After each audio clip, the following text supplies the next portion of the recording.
టాలీవుడ్లో టాప్ హీరోల రెమ్యూనరేషన్స్ ఎలా ఉన్నాయో ప్రత్యేకంగా చెప్పాలా? ఒక్కో సినిమాకు వందల కోట్లు తీసుకుంటున్నారు వాళ్ళు. మీడియం రేంజ్ హీరోలు కూడా 30 కోట్లు కావాలంటున్నారు. కానీ ఓటీటీ డీల్స్ బాగా తగ్గేసరికి హీరోల పారితోషికల్లో కోత తప్పట్లేదు.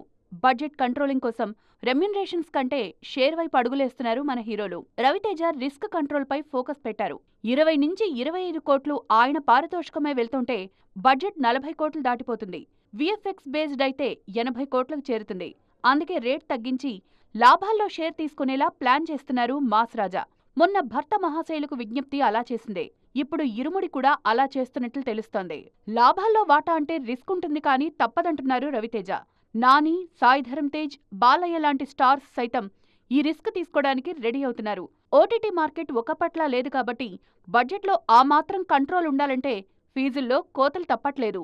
ఫ్లాప్ అయితే రిస్కే గానీ సినిమా హిట్ అయితే ముందు కంటే ఎక్కువ రెమ్యూనరేషన్ వర్కౌట్ అవుతుంది.